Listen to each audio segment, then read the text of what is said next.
Welcome, everyone, to day 4 of the High School Playbook week. Every day, parents call our office looking for college admissions help for their kids. And our team of college admissions counselors have all worked in admissions offices and universities across the country. So we have a really good firsthand knowledge of what colleges are looking for in their applicants. And we're going to go over quite a bit of that tonight. We help students, we help parents navigate all of this. Our hope is to reduce the stress along the way and ultimately find the right fit schools for your children. A lot has changed when it comes to college admissions over the last few years, but the good news is there's a strategic way to help your child stand out, and we're going to focus on that tonight. Before I get started, I do want to let you know that tonight's webinar is being recorded and you will receive a copy of that tomorrow in your email. So if you'd like to watch it again or share with anyone, you're free to do that. And I also will be answering questions at the end if there are any. So if you have any questions throughout the presentation, feel free to use that chat feature again and just put your questions right in there, and I'll double check that before we sign off tonight to see if there's any questions you'd like me to cover. Okay, let me get started. So first of all, let me introduce myself. My name is Renee Minnick, and I'm a college consultant at Educational Connections. I'm a former Senior Associate Director of Admissions at the Rochester Institute of Technology in upstate New York. I have spent over 30 years reviewing college applications. So I really have a very long history and looking at applications over the years and have experienced a lot of the changes that are happening. And at some point, I really decided that I wanted to work directly with students applying again. So I decided to become a college consultant a number of years ago. I work with students from 8th grade all the way through 12th grade. So we really have students on this call. I think we have a parent of a 5th grader on this call too, but they also have a 12th grader. And every one of these students is really in a different part of their journey and their college search process. So with the earlier grades, I typically work a lot on personal narrative, course selection, career exploration, all of those types of things. And then as we kind of move into grades 10 to 12, I start digging into that college search process. And this covers everything from building a college list, drafting resumes, writing college essays, and really helping them create a timeline for application submission and getting all of those applications in and on time. So every student I work with, and you'll hear me say this probably a couple times through tonight's presentation, every student I work with, I create a timeline from the day we first work together all the way through fall of their senior year, so that we're making sure that we accomplish things in small, manageable tasks and timelines, and they're feeling confident and really, really good and positive about the applications that they're submitting. Okay, let's kind of first start talking about like what has changed. What does the current college landscape look like? And I'll tell you, there's a few trends that are out there right now. We're really seeing an increase post-COVID, a real increase in the number of applications that colleges are receiving. Students are applying to a higher number of colleges now than they ever have. The Common App has made this very easy because you can apply to 20 schools using that one main application through the Common App. The CSUs, the UCs. So there's all these applications out there that make it easy for you to apply to a number of colleges or a number of campuses. And these higher application numbers have led to lower acceptance rates for colleges. So you really have to be thoughtful about what type of applications you're submitting and think about how students can stand out more among the sea of applicants. The second thing that we have noticed is the importance of test scores. So during the pandemic, we saw a number of colleges go test optional because there was a limited amount of testing available. But we are seeing a return to test scores being required by colleges. So we are definitely working with students to be thoughtful about what tests they take, when they take them, test prep, how to prepare, all of those types of things. I'll talk about this a little bit more later on when we talk about test scores as well. But just to know that this particular topic, the policies are changing so quickly and so rapidly year to year that it's really important to investigate that for the schools that your student is applying to. And then public over private. Many students and families are prioritizing cost and return on investment. And this, of course, leads to an increase in interest in public universities that offer in state tuition, merit aid, strong academics. They're really appealing schools for students. The use of early admissions is probably the one I have seen really explode as far as changes over the last couple of years. Early action is almost the new regular decision. So we're seeing a higher number of students apply early decision and early action to increase their chances of being admitted. Early decision is binding. You can only apply to one school early decision, and you are expected to enroll if you are admitted. But early action you can absolutely apply to many schools early action. So most students are using this admissions plan as opposed to a regular admissions plan. And the last one is, I think, a topic all over the world right now in every area, the rise in AI and how that's being used. Colleges are increasingly using AI and algorithms to screen applications, whether it be what types of classes they've taken, have they completed prerequisites, but many are also adding it into the review process this year, even more so for admissions review and running the students' essays through AI screeners to see if they used AI to write them. So there is a lot changing there. And this really means that students have to submit really clear and focused, well-written and authentic applications. So that's definitely something I have increased working on this year to make sure that students are presenting their applications that way. Okay, we're going to dive in. I hope I didn't stress you out with all those things that I just put out there. I'm going to talk about each of them a little bit more as we go through the presentation. And again, if you have questions, don't hesitate to drop them into the chat. I will definitely tackle those once the presentation is over. So there's a lot of conversation right now about holistic review. What does that actually mean?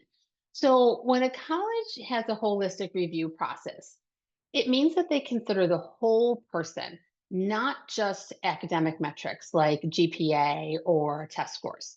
The goal is to really understand the student's character, their potential, their unique experiences, and how they might contribute to the college campus.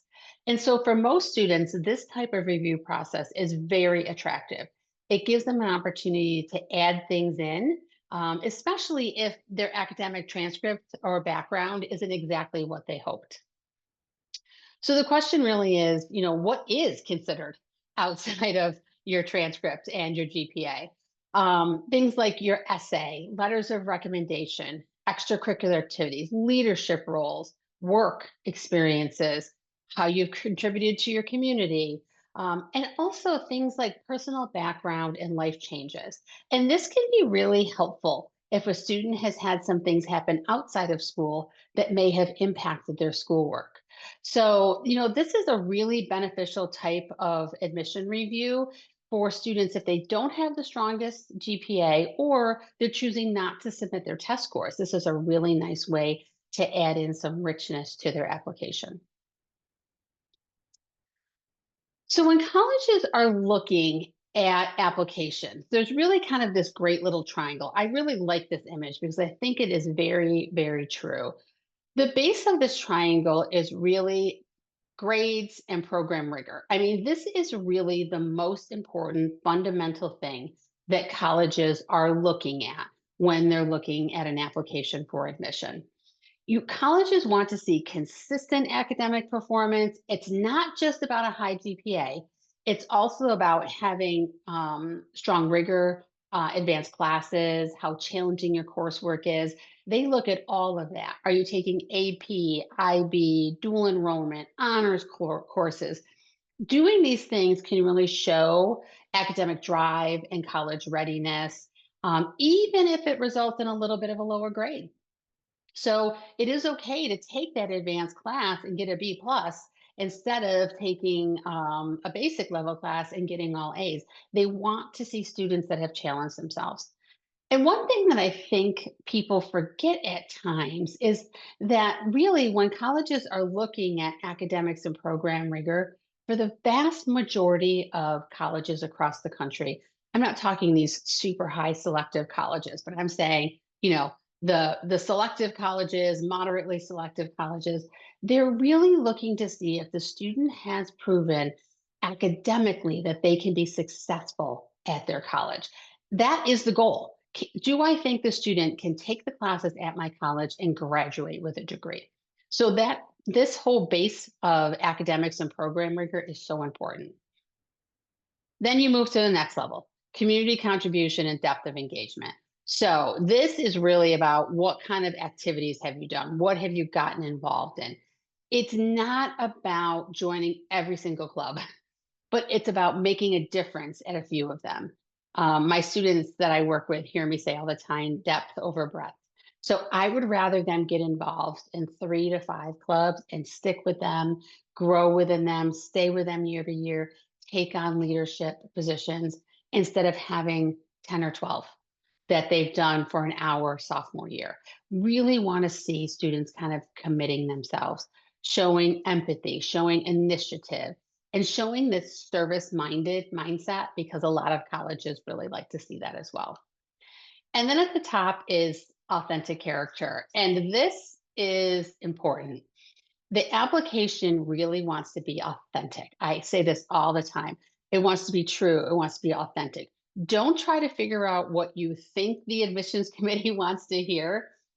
Talk about what's important to you, because that is what they want to hear. They want to see like what you're passionate about, what you really want to make a difference in, whether it be a job, a community, a club, a career, lots of different choices here.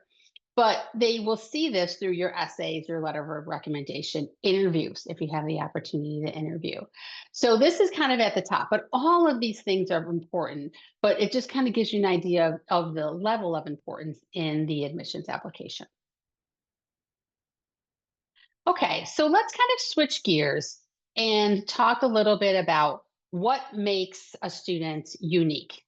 And I love this graphic, because the first time that I saw it, I looked through it and I thought, I literally have a student who is, I think, writing about or pursuing a major in every single one of these areas that I'm working with right now. Even the rolling pin. I have a student who's writing her essay about a rolling pin this year that her grandmother passed down to her. And I have 3 students interested in baking this year. So really nice to see these kind of unique qualities in students. And of course, I all the time will meet with students who will say to me, "There's nothing unique about me. I don't have anything different than my friends." And I have yet to find a student that is actually the case. So it can be a talent, it can be a passion for something, but it can also be an experience that they had that was impactful to them. It can be about something that they care about, working with animals, volunteering, helping their family. It doesn't even have to be outside of your house. There's so many different possibilities. So I work with students to really try to draw out what they care about and find their strengths, so we can position them in the college application process the best. The first thing that I do when I'm meeting with a student, so I have a sit down with students and their parents, if the parents wish to join the very first time, and I have this whole list of questions that I'm asking them. And it is a get to know you sort of experience, but it's also a way for me to give them an opportunity to share, to talk about things they're interested in, talk about things that they like to do outside of school.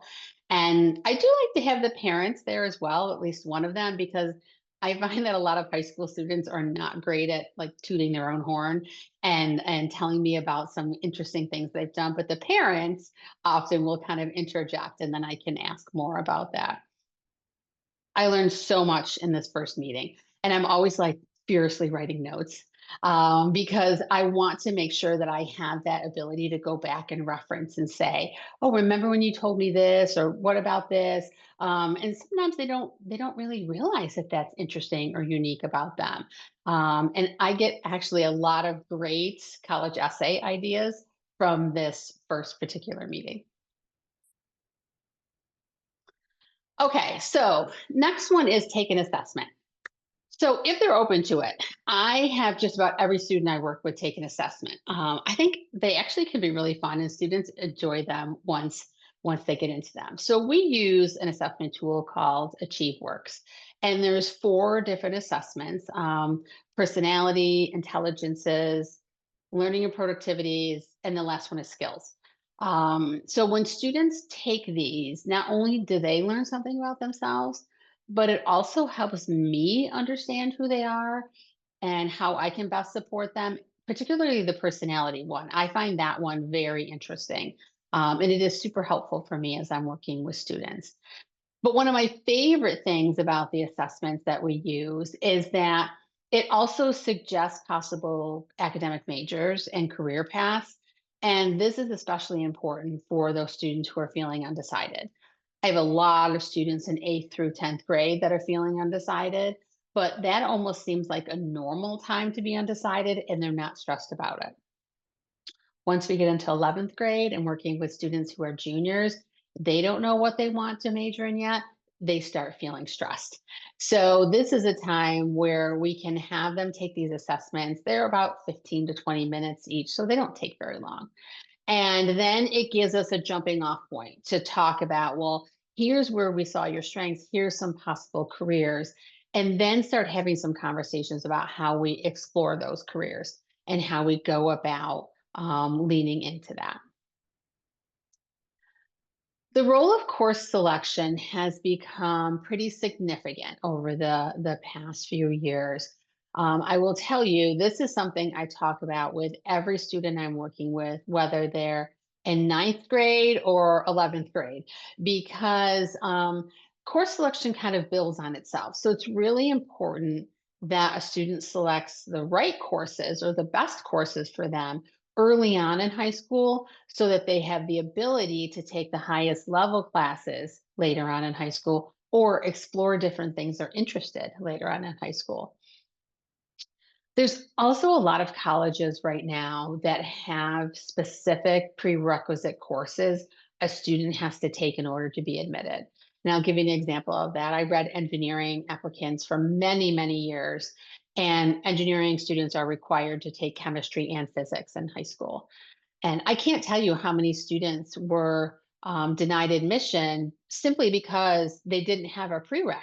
They may have been a very strong student, but they weren't qualified to enter into that program because they were missing that class that they needed to be prepared to take those college level courses. And I do get a lot of questions from students and families about what level class should I take? Should I be taking honors, AP, IB, what's available? And so my recommendation is always to take the highest level course possible that you can still do well in. And for me, do well means a B or higher. So if you're going to enroll in an AP class and you're going to get a C in that class, I would not recommend it. I would want to see what class you had taken prior to that year in that subject, how well you did in that class, and then recommend the highest level you can from there. And I think most schools are really good about making these recommendations as well. If you're going to go outside your recommendation from your teacher or your counselor, that would definitely be a question that I would kind of want to talk through. And I actually did that with my own son. I have two children who have already gone through college, and my son was not recommended for the higher class, but I asked that he be put in it because I know that he is a student who rises to the challenge when brought to it. So I do think it's a great conversation to have. Senior year coursework, very important. Many students feel like, oh gosh, I got to my senior year. I think I can, lay back a little bit. Definitely not the case. You do not want to take your foot off the gas senior year, either in course selection or in how well you're doing in those classes. So course selection is important because it sets the tone for how colleges feel you're going to be prepared going into college. If you've kind of taken a year off academically and taken a very light schedule, there's going to be some concerns that you're going to be ready to jump back into it. And many colleges will pull a student's first quarter grades to see what they look like before making a decision, and sometimes mid-year grades as well. So those grades and those classes are really important senior year. Definitely a year you want to concentrate on just as heavily as you did your previous years. Teacher recommendations in high school resume are things that I get a lot of questions about. Let's talk about the resumes first. So I have just about every student I work with create a resume. It's not required for most schools, but many schools do have an optional resume upload available in the Common App. And I think it's really nice when students are prepared, they have it done, and they're ready to upload it when they're filling out their applications. It's not required, and when a student still submits it, it kind of shows that they're willing to be willing to go above and beyond and not just do the basic requirements. I also have every student that I work with provide a resume to any teacher that they're asking to be a recommender. And I do have them ask the recommenders by the end of their junior year. And I think it's really important that the teacher is able to see everything that they've done, not just what they know about them in the classroom. Things like character and work ethic and classroom presence, these are all really important things that recommenders can share on that. So you have to be thoughtful about which teachers you ask to be your recommenders. And sometimes students lean towards going right to the classes where they did the absolute best. Sometimes it's a great idea to ask a teacher of a class that you didn't do as well in. They might be able to speak to how hardworking you were, maybe how you came for extra help, how you persevered. Those are all traits that colleges are looking for. And in addition to that, I always recommend students to think about asking a teacher that maybe in a class where they had a big classroom presence, like did they coordinate a group or lead a project, something like that, where they can talk about them outside of that grade that or that academic mark that the colleges are going to see on the transcript anyway. They're looking for those extra pieces of the puzzle. So it's important to think about who you ask. And the reason that I have students ask their teachers before the end of their junior year is I am finding more and more teachers. I have a lot of friends who are teachers. They like to write these over the summer. So they're not feeling like they're trying to write all of these recommendations while they're also teaching and doing their schoolwork. And the other reason is that a lot of students will be asking them in the fall of senior year. So you want to be one of the first people to ask them and not one of the last people. I know thinking about summer seems a little odd right now because we're really just in the fall. But now's the time to start thinking about next summer. And that will mean something a little bit different depending on what grade your child is in. So, summer can be used for so many different things. You might think about taking summer classes. Many are hosted by universities. They can be on campus, they can be online, they can be one day, they can be multiple weeks. You can take college level courses. Some have the option to live on campus if you want to experience college life. You can look at non credit courses to explore your career or a major. I mean, there's so many different things out there academically that a student can pursue. And then students can also think about doing interesting experiences over the summer, maybe volunteering, community service. Again, long service at one place is better than doing kind of one off service. They might think about starting their own initiative. I worked with a student last summer who did a book drive. I have another student who did tutoring in her neighborhood. She put flyers out and did tutoring. This shows leadership, empathy, initiative. Um, and I also work with a lot of students who, like, you may have heard this term passion project that's really popular right now. Students feel like they have to have a passion project. But I'm all for independent projects and exploring a passion if you truly want to do that, if you truly have a passion to do this. Write a blog, write a book, build an app, make a film, take music classes, start go to theater camp. There's so many different things that students can do. More and more, I am seeing students starting their own business. That has become very popular. I have a student that I worked with this year. I actually just finished up with him. He's a senior and just finished his application. And he and his friends started a garbage can washing business this summer where they put flyers out in the neighborhood and they started this business and it took off like wild. Did amazing. He's actually continuing it right into the fall because it's done so well. So many different opportunities here for students. But what the colleges don't want to see is that you didn't do anything over the summer, that you just stayed home. You students can also study abroad, travel, summer jobs, internships, all those types of things. Internships, I get a lot of questions about how do I get an internship? I always tell students, really honestly, they are very hard to get, especially for high school students, unless you have some sort of a connection through a friend or a family. So you always want to explore those if you can, as well as job shadowing opportunities.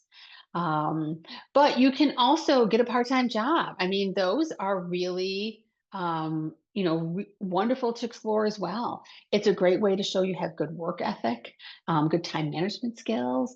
You can even get a recommendation from an employer. Those are allowed on the Common Application as well. So I touched base a little bit earlier on the college essay and how to talk about and what to talk about during this. I'm going to be honest. I love the college essay. It is hands down for me my favorite part of the application process, both when I was reading applications as an admissions professional and when I'm working with students.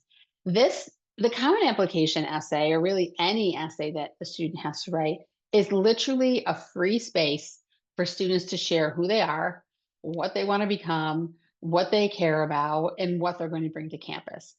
The Common Application has 7 prompts for students to choose from, but the last prompt is choose an essay on the topic of your choice. So you really are not limited at all to what you want to write about.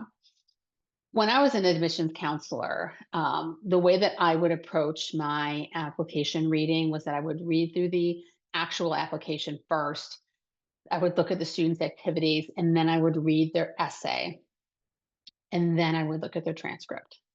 So for me, I had this whole image in my head of who the student was before I even looked at their transcript. So this essay is can be like a really great way to make an awesome first impression.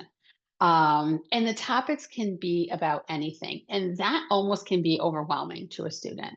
So what I typically do is sit down, we have a brainstorming session. I have a great Google Doc that I share with them if they're unsure about a topic, and some ideas. And once we can kind of settle on maybe 2 or 3 ideas on what they might want to write about, we will make 3 to 5 bullet points of what they want to share in that essay. And then I kind of send them off to start. And to start means something different for every student. I work with a lot of students who have ADHD and learning differences. And I find for them, it's really helpful if I say, why don't you just go write the first paragraph and then let me know when it's ready. It feels much less daunting to write a paragraph than to have to dive into a whole essay. But some students will say, I love to write, I'm going to write the whole draft. And that's fine too. I can definitely work with students, whatever works for them. So, in selecting a topic, sometimes I have a student who wants to write about something that I have read many essays about. In my over 30 years of admissions work, I would say I probably have read around 30,000 college essays. So, I have definitely seen some topics that are overdone. So if I see that, then I want to either steer them to a different topic or I want to help them make their topic unique from the others that I've read. And I'll give you a quick example. So music is a very common topic that students bring up. So I like to explore them. What do you want to share about music? What does it mean? Yes, I have a passion for music. I have a collection. It's helped me through different parts of my life. I've read that essay many times. So I have 3 students that I'm working with this year who wanted to write about music. And after talking through them with them, One ended up writing about how music helped him connect with his parents, that he didn't have a great relationship with them, and that was a common thread. I had a second student who wrote about piano, that she had taken piano and she hit a plateau, and how she worked through that plateau, and how that helped her going forward know how to work through challenges. And then the last one was a student who was in a band and they played in Europe, marching band, high school. And he was really struck by how, as he went to all the countries and they didn't all speak the language, how music was a common language. So that is three different takes on a topic that I've heard very often.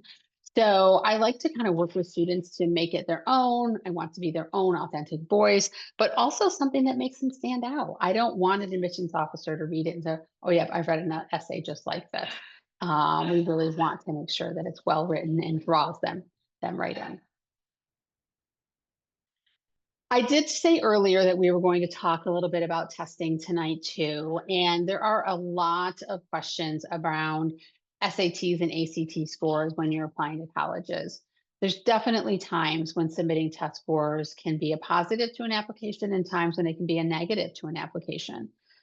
If a student has lower grades day to day and has done well on their testing, I recommend that they submit them because I think it shows academic potential. If they've done well day to day and a student has also done well on testing, it's a second positive indication that they can do well.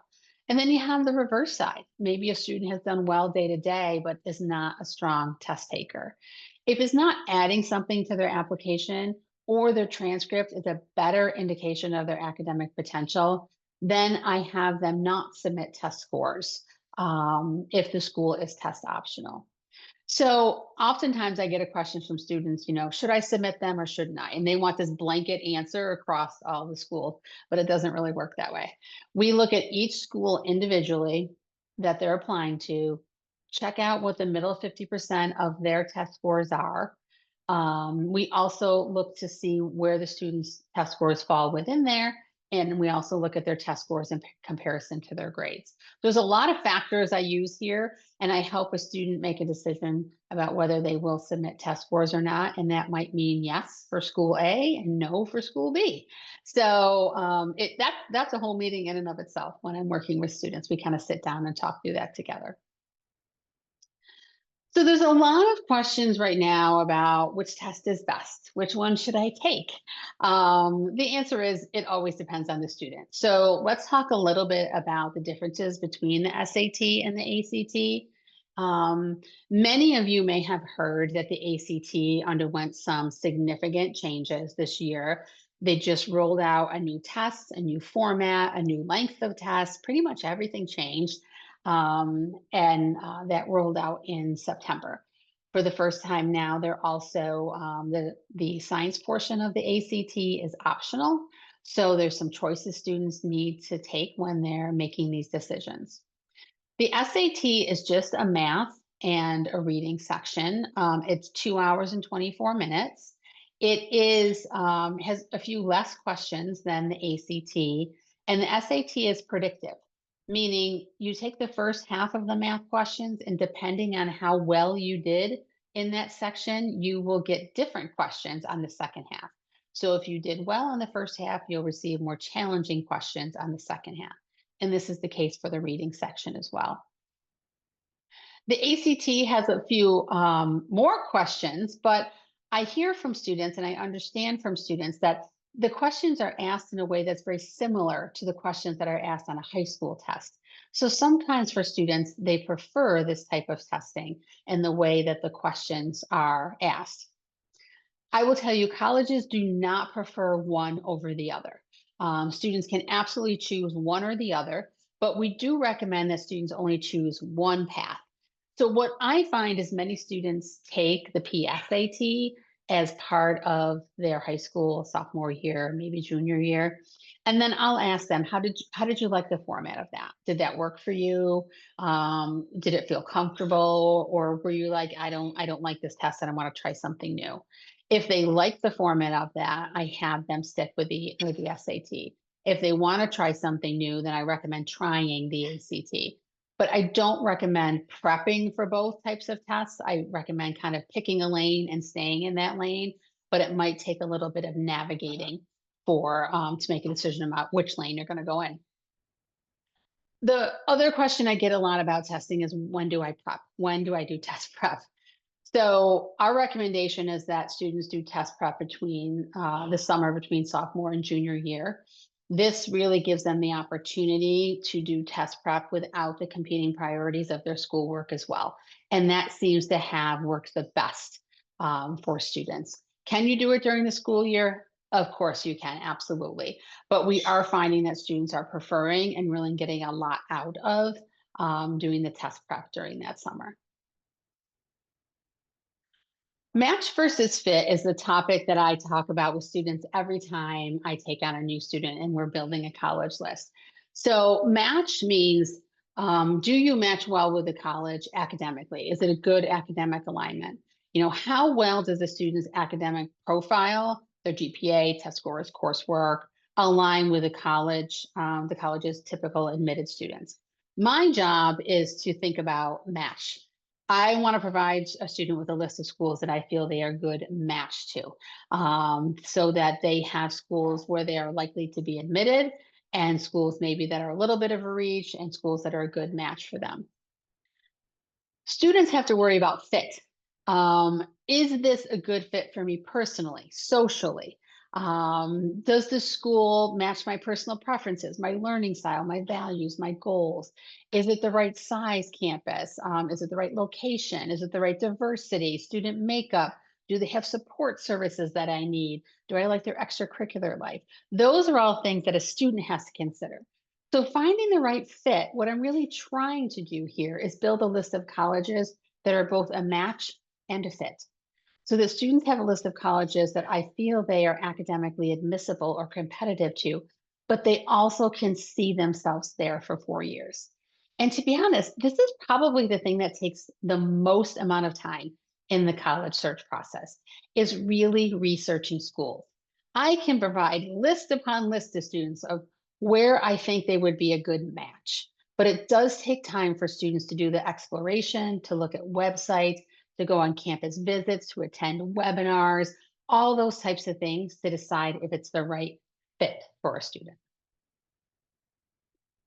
This kind of rolls into building a balance list. And a balance list is a list of colleges where a student has colleges in the reach category, the match category, and the likely category. For some of you parents, especially those my age, we used to call the likely category the safety category, but now it's called likely. Reach schools are schools that are admission is possible, but it's less likely. Your profile may be just below what the school typically admits, or that school just may be very competitive. Any school with a 20 to 25% admit rate or lower is a reach school for everybody, regardless of what your academic background is, because they're going to have more qualified students than they have spaces available. And then target or match schools, people call them different things, are schools where I feel like a student's academic background falls right in line with the students that schools have admitted in the past. And likely schools, of course, are schools where your academic profile is above what the school's average is. So what I find when working with students is that they come to me with the same 10 schools that all of their friends have on their list. And my job is to help them kind of break out of that. I want to find a school that is the right fit for them, a right match for them, and that might be very, very different than their friends. This is definitely a process where you want to be on your own path and do something that's unique to you and not have the same list that your friends do. I touched base a little bit earlier on the importance of a plan, and I feel really strongly. I am definitely a type A person. I like a plan. I like things laid out. I don't like when everything has to be done at one time. I think that definitely causes stress and also decreases the quality of the application. So my plan when I'm working with students is to set up a timeline of when we're actually going to finish things so that we have time to work on each thing slowly. Definitely going through the year, doing college list exploration, career exploration, By the time they end their junior year, we're starting the essay, we're filling out the Common App, finalizing college lists, writing supplemental essays. The goal is when they start back the first day of their senior year, we're just finishing up the applications, not actually doing the applications because trying to do that, writing those college essays while you're doing your schoolwork is extremely stressful. So I really want to make sure that we have time to revise essays, be thoughtful about the things we're submitting, even listing your activities and how you're describing them. That can take time. And I really like to make sure that we're avoiding last minute scrambles. And to be honest, most students really like this. They like having someone who's kind of driving the bus a little bit and saying, okay, here's what's next. This is what we're going to do next. This is what we're working on next. And then I also make sure nothing falls through the cracks, helping them decide, do they want early action, early decision, regular decision, what all of those implications mean. Does this school allow you to submit 3 recommendations and this one 2 recommendations? So which one of your recommenders are you selecting for each one? These are all conversations that take time. So the earlier, the better. Right now, I have up here on our grade by grades checklist. We've gone over a lot of things tonight, and I know it's a lot to keep track of. So I wanted to let you know that these grade by grade checklists are on Educational Consultants' websites. So if you want to go ahead and check that out, you definitely can download these and use them as a guideline for yourselves. And the thing I really want to stress here as well is that there is a college for everyone. The college landscape is so diverse and so inclusive that every student, regardless of their background, their academic record, their interests, can find a school that fits their goals and personality. You might have a really high achiever aiming for a really competitive university. You might have a student who's looking for a smaller college or a nurturing environment. Maybe someone, a student who's hands-on and wants a technical institute. There's so many different things. I have students who are looking at Ivy League schools. I have a student who's looking at 4-year colleges, 2-year colleges, and trade school. So we kind of get everything in between. There's a path for every student. And there are thousands of colleges across the country and across the world, honestly. It's just finding the right fit is more important than chasing prestige. And that's one of the reasons I tell students, you don't even need to share your college list with your friends. You do what is best for you and what feels right for you. The key here is to really explore broadly, reflect deeply on what's right for you, and know there is a place that every student can thrive. There's not just one right school out there for everybody. There might be 6, but it might just take a little bit of time to explore that and make sure that you're finding the schools that are the right fit for you. So if you are interested, I am going to go to Q&A before we sign off, but I do want to say that if you are interested in being matched with one of our college experts who will walk your student through their process, strategize on how they can make their application stand out, we're certainly more than happy to help with that. All of our college counseling is done one-on-one. We have some amazing college counselors. I, of course, am still accepting students as well, but we have many counselors who work with all different types of students. We have one who really is a passion for working with students with ADHD. We have a counselor who's been with us for a long time. She knows a lot about a number of different schools. The program managers listed here are so wonderful about talking with every family and learning about your child, and then matching them up with a counselor that it would be a good fit for them. So if you're interested in exploring this, feel free to scan the QR code and schedule a time to speak with one of them to explore how you can be matched with me or one of our other college counselors available. Okay, I'm going to switch gears and I'm going to hop over to the Q&A and see kind of what questions we have in here. Let me scroll back up to the top. Okay, I'm going to start with the first one. Let's see what time we have. Okay, we have a little bit of time. I'm not from the US and would like to know about the differences on how the application is different for colleges and universities. Yes. So I would say this is definitely something that you would want to work one-on-one with one of our counselors for, because it depends on what country you're coming from, and are or did you go to school here in the US and are then going to US school? So a lot of different factors here that can be considered. Some of our college counselors are used to working with international students, and even talking about visas and things like that. So there's a lot to unpack here. So I would definitely recommend having a one-on-one with conversation with someone to talk over those things to make sure you know all of your options. Okay, which one is higher, AB classes or IB credits? To be honest, I put them together on the same level. Not all schools offer both of them. So usually when colleges will look at um, classes, they will look at AB or AP, IB, and dual enrollment classes, kind of all on the same level, but higher than an honors course. Is AP better than dual enrollment or the same? I would say it's the same, with the exception of the credits that you might receive at colleges. So when you're getting a dual enrollment credit, you typically will get a grade from the college where you're getting that dual enrollment, and that may transfer in more easily than the AP credit, which you have to take the AP exam and get a score out of 5. And every college has a different level of what you may exempt out of, depending on if you get a 1, 2, 3, 4, or 5. So, but as far as looking at rigor of coursework, I would say that they are the same. Okay. My son is a freshman in high school. When should we start to introduce the idea of college possible major without stressing him out? This is a fantastic question. So I think I've mentioned to you, I have students from 8th grade through 12th grade. The students that I have who are 8th, ninth, and 10th graders, these are students who are already feeling anxious because they don't know what they want to major in, or they may be a little bit more shy and reserved, or they're so excited about college they can't wait to get started. So I have students in all three of those categories.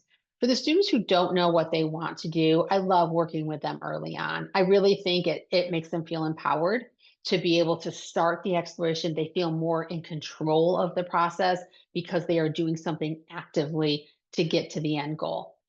And then I have the students who, are very excited. Of course, they can dive in, and that's completely fine as well. And then I do have a number of students who are a little bit more reserved, and takes a little bit more time to get comfortable working with someone. So I do appreciate that when I have time with those students. I don't really dive in too fast. So for 8th, ninth, and 10th graders, I normally meet every other month. So it's just a chance for us to get to know each other better, to start thinking about college, to start even exploring some ideas, maybe even getting on some mailing lists, to start talking about what kind of things to do in the summer, taking those assessments. And by the time we kind of get into like junior year, we're really diving in, like we know each other well and they're comfortable. So there is not a right time, it's the right time for your students. So that will really depend on how you feel. Colleges, here's the next one. Colleges may limit how many AP courses or IB credits you can use. My daughter was limited to choosing 2 that she wanted to take advantage of, even though she had IB test scores to have more. Interesting. So yes, every college is allowed to have its own policies on what they can bring in. And even with AP scores, a 3 at one school may be acceptable, and another school it might be 4. So it is something that if that is significant to you, or you are taking a lot of advanced coursework like that as you're building your college list, you could also look to see what the policies are at that college, if that's going to be a make or break for you in making that decision. Okay. Are students from the same high school competing against each other for the same college? Are students from the same high school competing against each other for the same college? Okay. Are they competing against each other? So there is sort of, it's funny, I just was asked this recently by a family, like fact or myth. Do colleges have caps on how many students they can take from each high school?